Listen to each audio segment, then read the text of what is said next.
Michael "Big Shaq" Williams stepped out of his sleek black car and looked up at the Silver Spoon restaurant. The place had a clean, modern look that matched its reputation as one of the city's finest dining spots. Few people knew that Big Shaq had quietly bought this restaurant 3 months ago, a small addition to his growing business empire since retiring from professional basketball. Tonight he wasn't coming as the owner.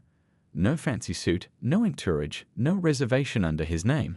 Just a regular guy in jeans, a plain t-shirt, and a baseball cap pulled low over his eyes.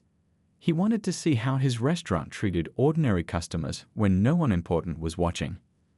"Table for one, please," Michael said to the hostess, who barely looked up from her tablet as she grabbed a menu.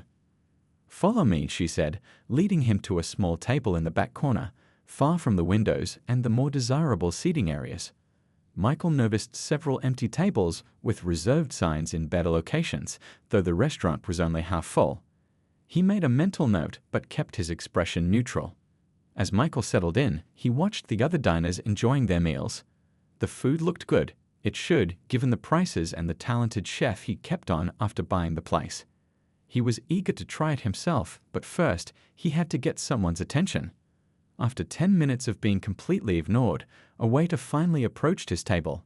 The man's name tag read Jake. He looked Michael up and down, not bothering to hide his judgment of Michael's casual clothes. "Can I help you?" Jake asked, his tone suggesting he'd rather be anywhere else. "I'd like to order dinner," Michael replied with a smile. "What do you recommend?" Jake sighed as if Michael had asked him to explain quantum physics. "The menu is pretty straightforward. The prices are listed on the right." He emphasized this last part while giving Michael's t-shirt another pointed look. "I understand." "I think I'll start with the seared scallops, then the filet mignon medium rare," Michael said, ignoring the waiter's rudeness. "The filet is $48, Jake said flatly. "Just so you know." Michael nodded. "That's fine. And I'd like a bottle of the 2018 Napa Valley Cabernet." Jake raised an eyebrow. "That wine is $120. "I'm aware," Michael replied calmly. "I'm celebrating tonight." Jake wrote down the order with visible skepticism and walked away without another word. Michael watched him stop at another table where he was all smiles and friendly conversation with a couple dressed in expensive clothes. As Michael sat alone, he observed the restaurant operations with a careful eye. The food runners were rushing, the bar was backed up with tickets, and he noticed at least 2 tables complaining about long waits. These were all fixable problems, but only if the staff cared enough to fix them.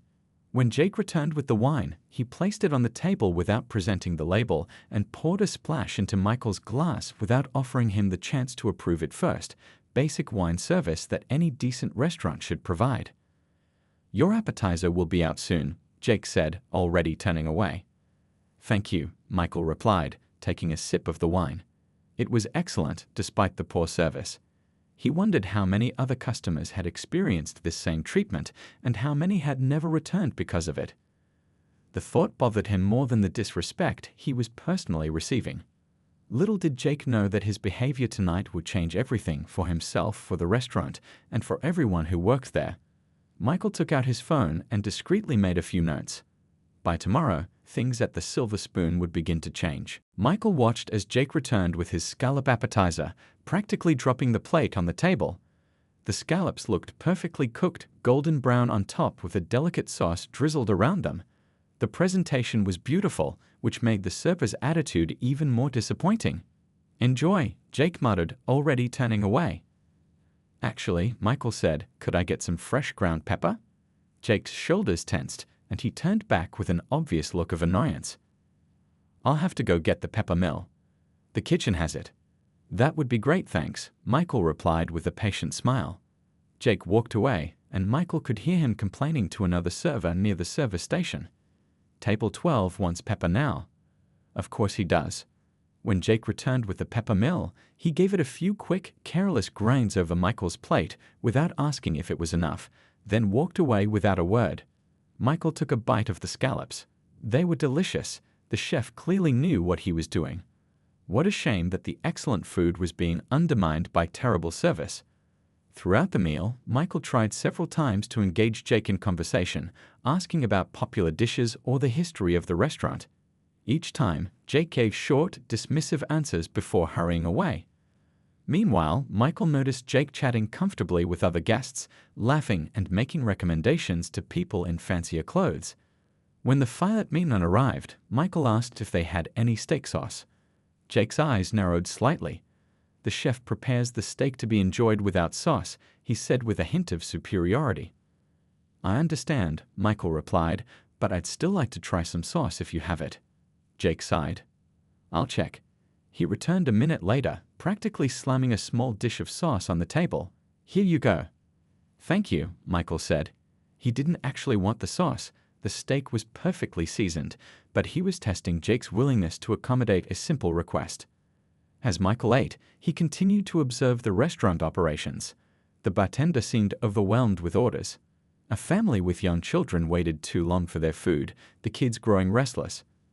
Two businesswomen at a nearby table had to ask 3 times for their check. There was potential here, but also clear problems. When Michael was nearly finished with his meal, Jake appeared again. "Will there be anything else?" he asked, clearly hoping the answer would be no. "I'd like to see the dessert menu, please," Michael said. Jake didn't hide his annoyance as he handed over the menu. "The kitchen closes in 20 minutes, he said, though there was still an hour until the restaurant's posted closing time. "I'll be quick," Michael promised. He ordered the chocolate mousse cake, which arrived with 2 clear fingerprints on the edge of the plate. Jake didn't seem to notice or care. As Michael was eating his dessert, he overheard Jake talking to another server by the water station. They weren't making much effort to keep their voices down. "Can you believe this guy?" Jake was saying. "Comes in wearing a t-shirt that probably cost $10, orders one of our most expensive wines, then asks for steak sauce on a perfectly good fillet." "Maybe he won the lottery," the other server joked. "Yeah, right. Bet he's using a maxed-out credit card. Watch him leave a 5% tip after all that attitude," Jake laughed. "Some people just want to play big shot for a night." Michael kept his expression neutral, continuing to enjoy his dessert as if he couldn't hear them. When it was time for the bill, Jake dropped it on the table without a word. The total came to just over $200. Michael placed his credit card on the check presenter without looking at Jake. When Jake returned with the receipt, Michael signed it, leaving a generous 25% tip despite the terrible service. He believed in treating people well, even when they didn't return the favor. Plus, he wanted to see Jake's reaction when he later learned who Michael really was. As Michael walked out, he noticed the manager on duty was busy on her phone instead of watching the dining room. Another problem to address. Tomorrow would be an interesting day at the Silver Spoon, and Jake had no idea what was coming. Michael pulled out his phone as he got into his car and made a note: "Staff meeting, 9 a.m. tomorrow." The next morning, Michael arrived at his downtown office early. His corner office overlooked the city, a view he'd earned through years of smart investments after his basketball career ended.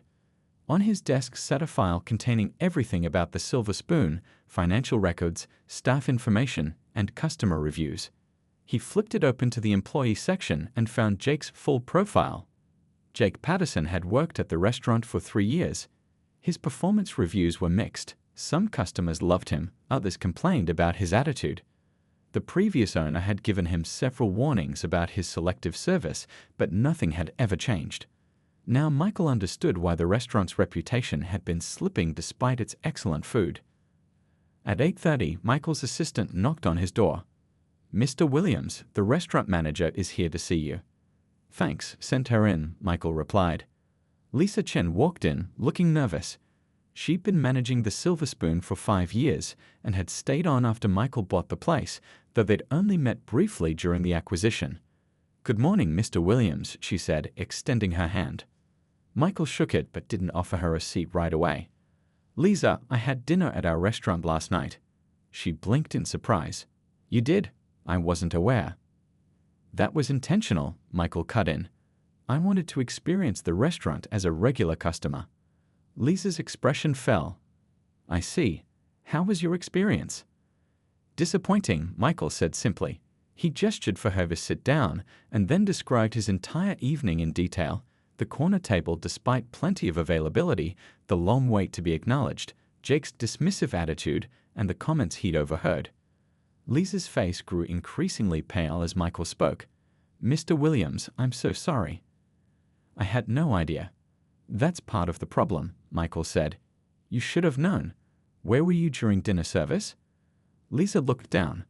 "I was mainly in the office handling paperwork. I did walk through the dining room a few times." "Not enough," Michael said firmly. "A manager needs to be present, watching everything. The food was excellent, but the service was terrible. And not just for me." "What do you mean?" Lisa asked. "I watched other tables too. The family with kids waiting too long for their food. The women who had to ask repeatedly for their check. The backed-up bar. These are all signs of poor management." Lisa nodded, accepting the criticism. "You're right. I've gotten too comfortable doing administrative work instead of being on the floor." Michael's expression softened slightly. "I don't want to fire anyone, Lisa. Not you, not Jake. I believe in second chances, but things need to change immediately." "What do you want me to do?" Lisa asked. "First, I want a staff meeting. Today, everyone needs to know who I am and what my expectations are." Lisa nodded, already taking notes on her phone. "Second, we're implementing a new training program focused on customer service. Everyone participates, no exceptions." "That's a good idea," Lisa agreed. "Our training has been pretty minimal." "Third, I want you on the floor during every dinner service for the next month, not in the office. Watch everything, coach in the moment, and lead by example." Lisa nodded again, looking determined. "I understand. I won't let you down." "One more thing," Michael added. "Don't tell anyone I was there last night. I want to see Jake's face when he realizes who I am." By 9:30, the entire restaurant staff had gathered in the dining room. The morning prep cooks, the evening servers, the bartenders, the dishwashers, everyone. Most looked confused, some worried. Jake stood near the back, checking his phone impatiently. Lisa stood at the front of the room. "Good morning, everyone. Thank you for coming in on short notice. Today is an important day for the Silver Spoon. I'd like to introduce you to someone." She gestured toward the entrance, and Michael walked in wearing a sharp business suit, quite different from his casual attire the night before. A few staff members recognized him immediately and gasped. Others looked confused. "This is Michael Williams," Lisa announced. "Some of you may know him as Big Shaq from his basketball days.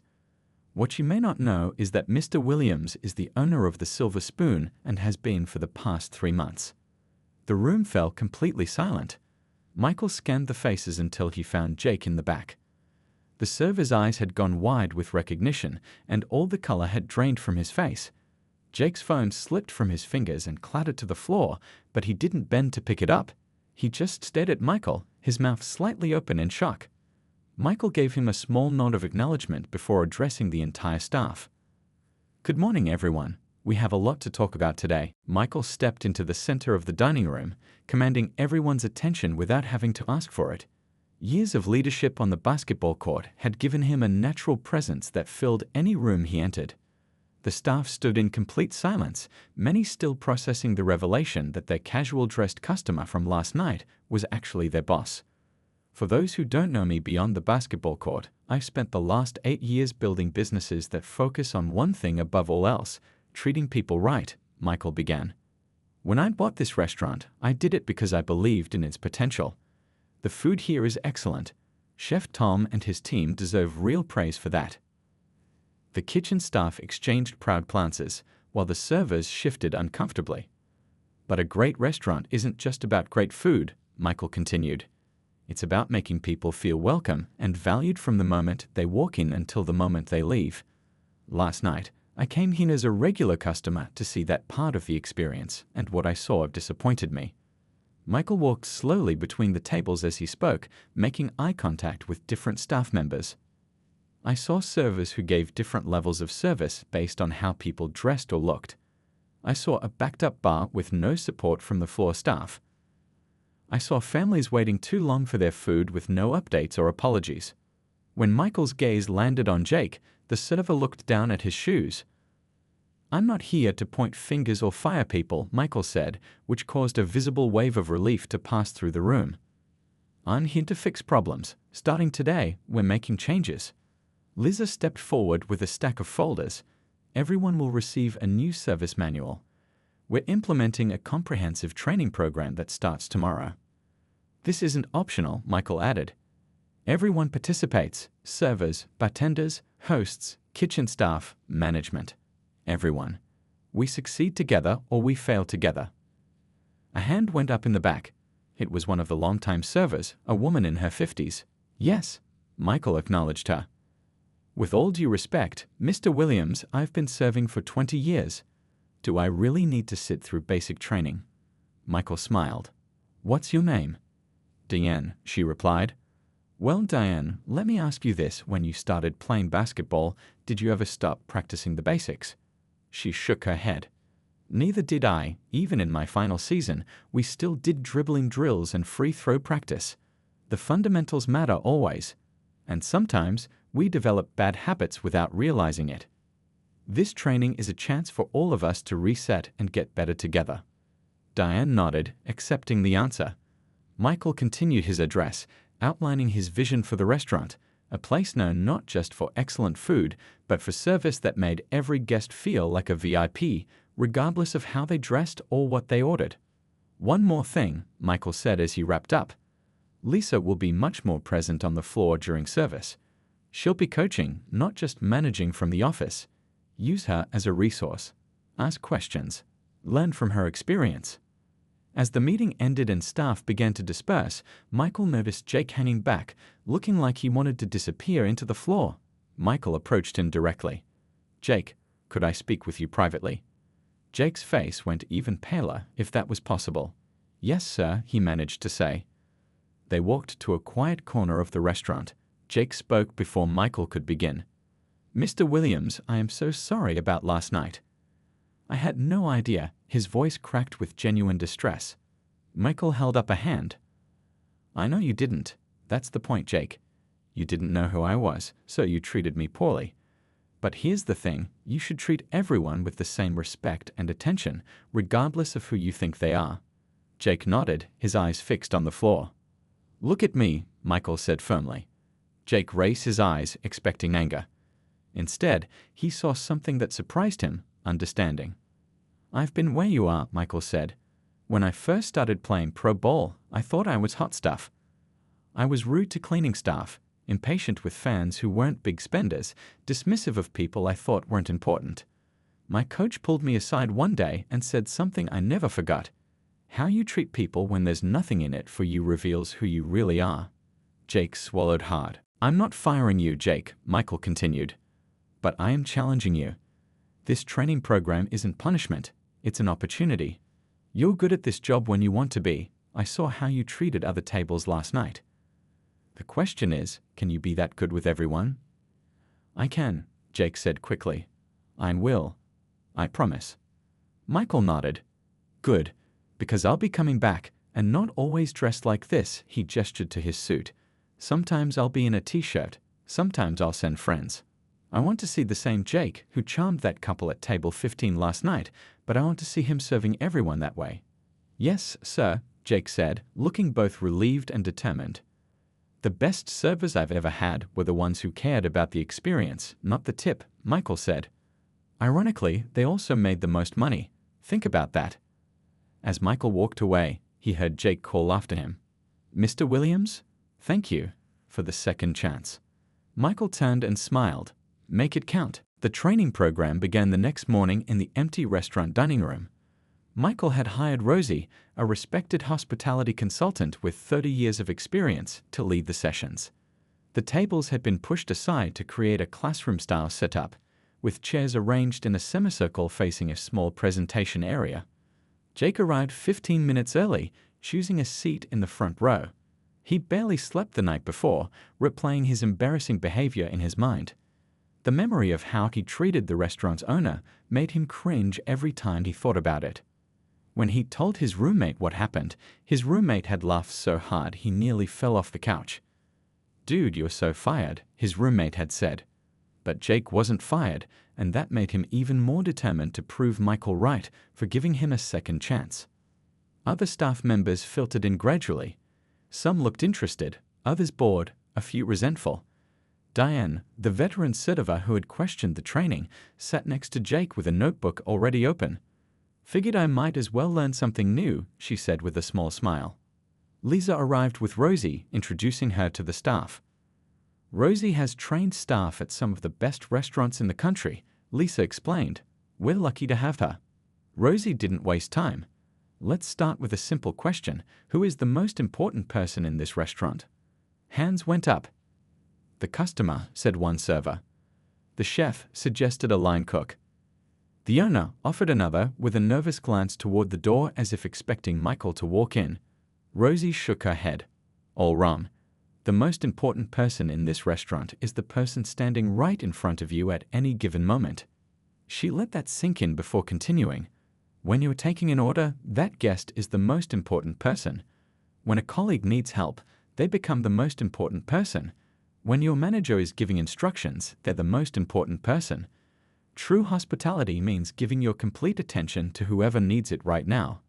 Jake wrote this down, underlining it twice.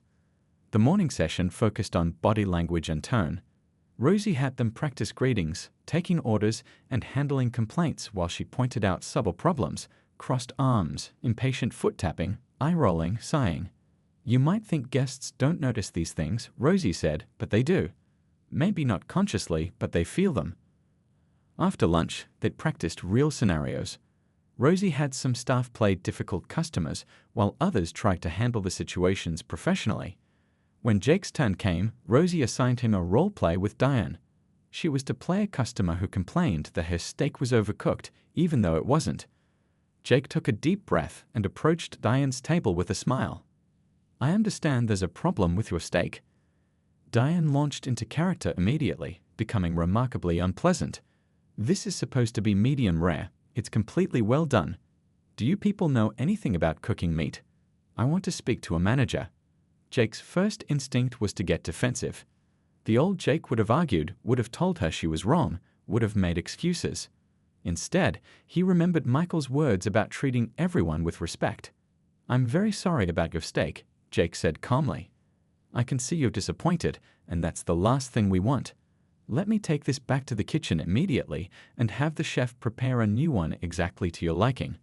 While you're waiting, may I offer you a complimentary appetizer or glass of wine?"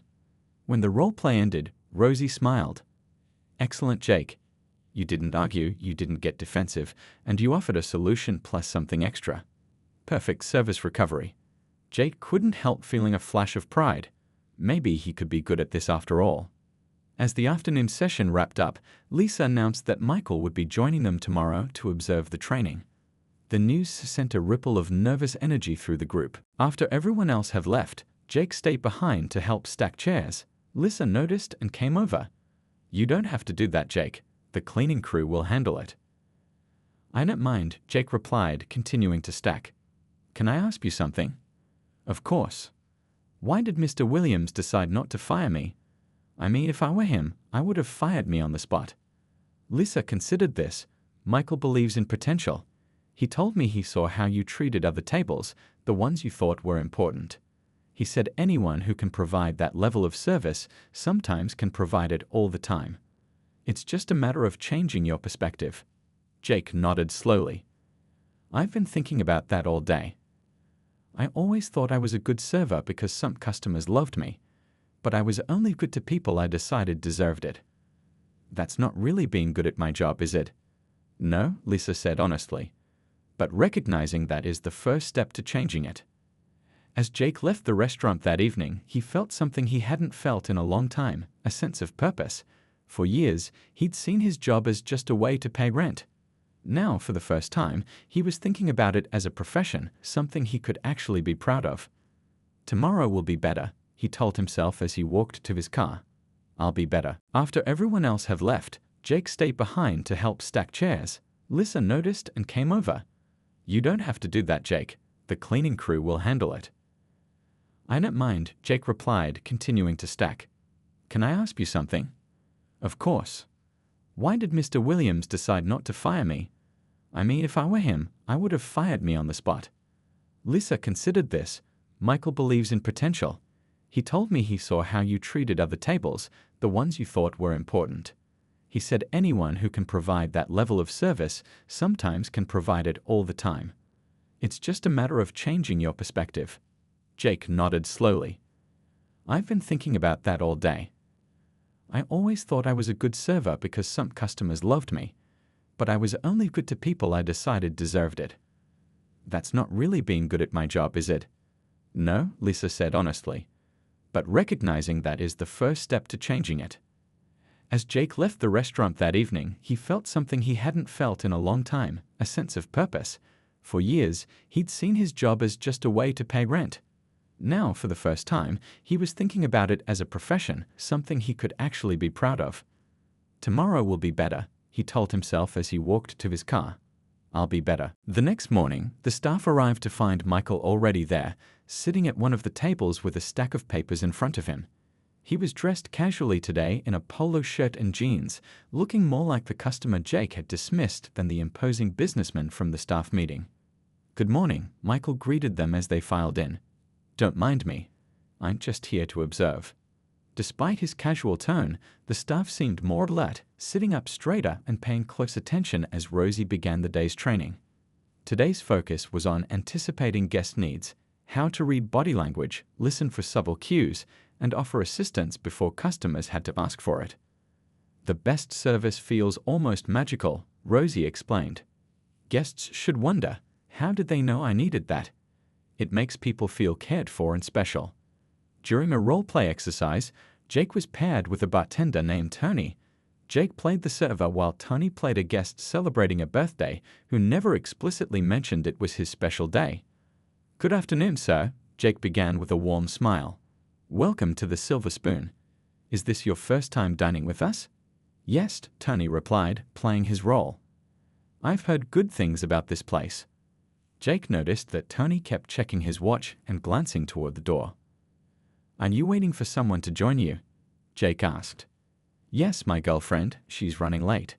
Jake nodded. No problem at all. Would you like to go ahead and order a drink while you wait? I'd be happy to recommend something. That would be great. What do you suggest? Jake thought for a moment. We have a great selection of craft cocktails. Is there a flavor profile you prefer? Something refreshing, perhaps? I usually like whiskey-based drinks, Tony said. Then he added a subtle clue, especially today. Jake picked up on it immediately. Is today a special occasion? Tony smiled. It's my birthday, actually, but please don't make a big deal about it. My girlfriend is planning something later. I understand completely, Jake assured him. Happy birthday. Our bartender makes an excellent old-fashioned that I think you'd enjoy. And I promise, no embarrassing sinning. After the exercise, Rosie praised Jake's attentiveness. You noticed he was waiting for someone just by his body language, and you picked up on the birthday hint. Well done. Jake felt a surprising sense of satisfaction. He glanced over at Michael, who was writing something in a notebook, but looked up long enough to give Jake an approving nod. After lunch, Rosie introduced a new topic, handling VIPs without neglecting other guests. Every restaurant has important customers, celebrities, regulars, big spenders, she explained. The trick is to give them the attention they deserve without making other guests feel less valued. Michael set his notebook aside and stood up. Actually, I'd like to address this topic myself, if that's okay, Rosie. She nodded and stepped back. Michael moved to the center of the room.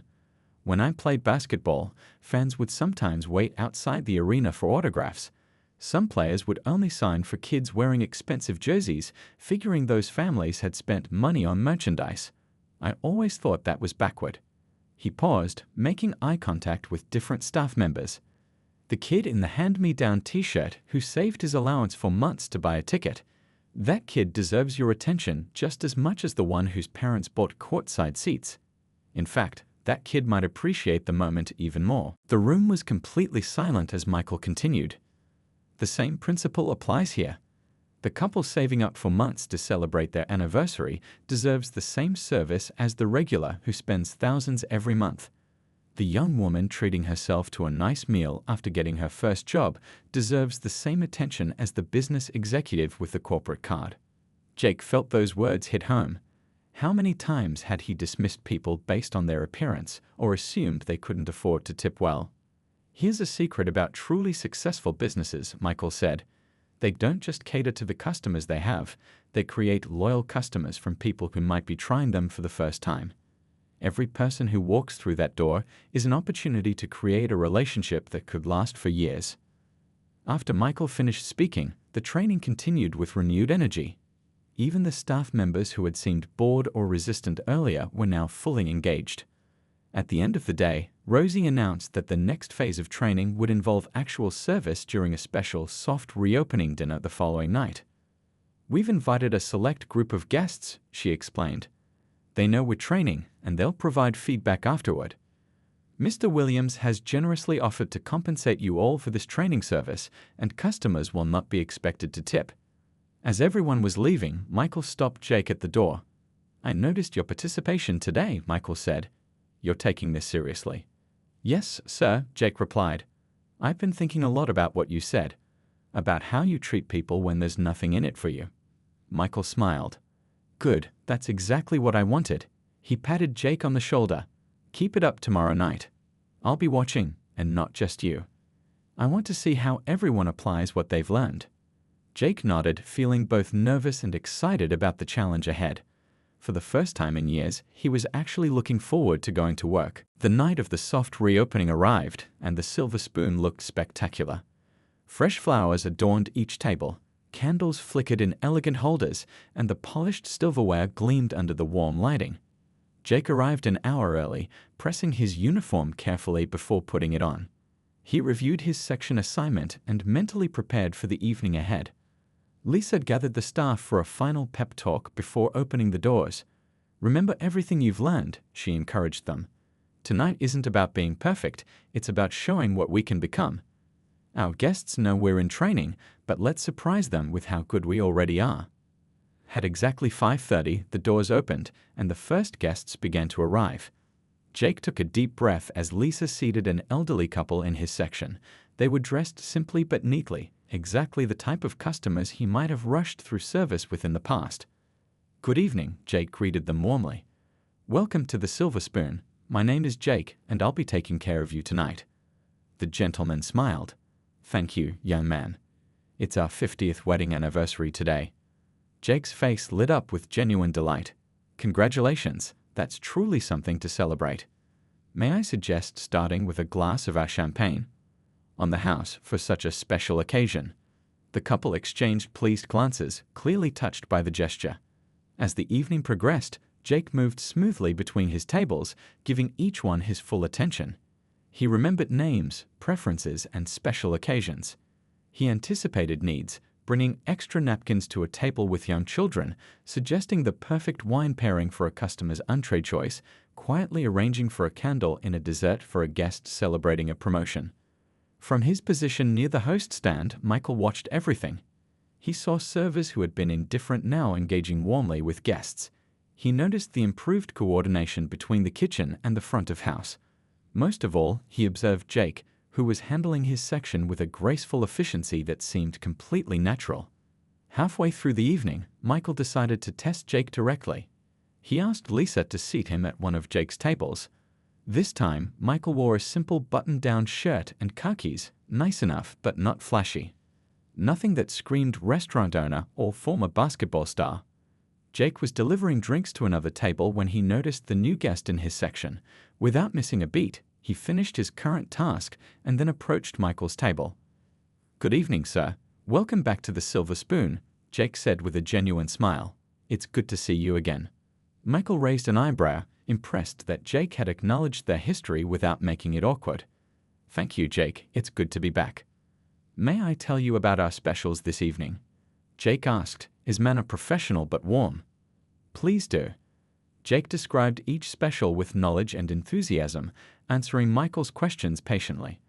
When Michael ordered a moderately priced bottle of wine, Jake presented it with the same ceremony he would give a rare vintage.